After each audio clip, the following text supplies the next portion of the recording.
நிகிதா வணக்கம். நிச்சயமாக திருநெல்வேலி அருகே ஆரைக்குளம் என்ற பகுதியில் கொடூரமான சோக சம்பவம் என்றே குறிப்பிட வேண்டும். குடும்ப தகராறின் காரணமாக 66 வயதான சகாரியா என்பவர் தனது குடும்பத்தில் ஏற்பட்ட தகராறு காரணமாக 57 வயதான தனது மனைவி மெர்சி மற்றும் 27 வயதான இளைய மகன் ஹார்லி பினோ ஆகிய இருவர் மீதும் முதலில் பெட்ரோலை ஊற்றி தீ வைத்து விட்டு அவர்களை ஒரு அறையில் வைத்து அடைத்துவிட்டு பின்னர் தானும் தற்கொலைக்கு முயன்று சம்பவத்தில் மிகப்பெரிய சோகம் அரங்கேறி இருக்கிறது. பெட்ரோல் வைத்து தீ வைத்ததில் மனைவி மெர்சி மற்றும் மகன் ஹார்லி பினோ இருவரும் அரசு மருத்துவமனைக்கு கொண்டு வரும் வழியிலேயே உயிரிழந்து விட்டனர். 50% தீ காயங்களுடன் இந்த 66 வயதான சகாரியா தற்போது உயிருக்கு போராடி கொண்டிருக்கிறார்.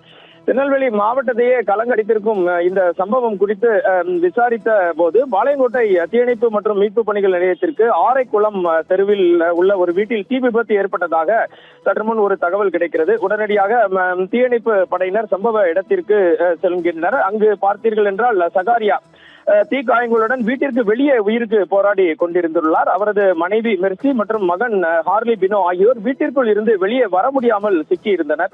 தீயணைப்பு துறையினர் வெகு துரிதமாக செயல்பட்டு தீயை அணைத்து உள்ளே இருந்த இருவரையும் மீட்டனர். படுகாயமடைந்த 3 பேரும் உடனடியாக 108 ஆம்புலன்ஸ் மூலம் திருநெல்வேலி அரசு மருத்துவக் கல்லூரி மருத்துவமனைக்கு கொண்டு செல்லப்பட்டனர். ஆனால் மருத்துவமனைக்கு கொண்டு செல்லும் வழியிலேயே மனைவி மெர்சியும் மகன் ஹார்லி பினோவும் சிகிச்சை பலனின்றி உயிரிழந்தனர். பலத்த தீ காயங்களுடன் 50% காயங்கள் என மருத்துவர்கள் குறிப்பிடுகிறார்கள்.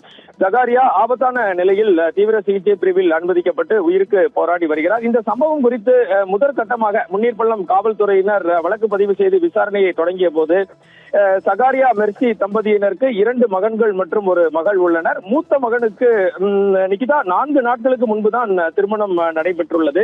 அந்த திருமணத்திற்கு தன்னை அழைக்கவில்லை எனவும், ஆனால் மனைவி மகள் அனைவரும் அந்த திருமணத்திற்கு சென்று வந்ததாகவும், இந்த கோபத்தின் காரணமாக மூத்த மகன் 4 நாட்களுக்கு முன்பு திருமணமான தனது மனைவியுடன் இன்று கன்னியாகுமரிக்கு சென்றிருக்கும் நிலையில் வீட்டில் இது குறித்து மிகப்பெரிய தகராறு ஏற்பட்டுள்ளது.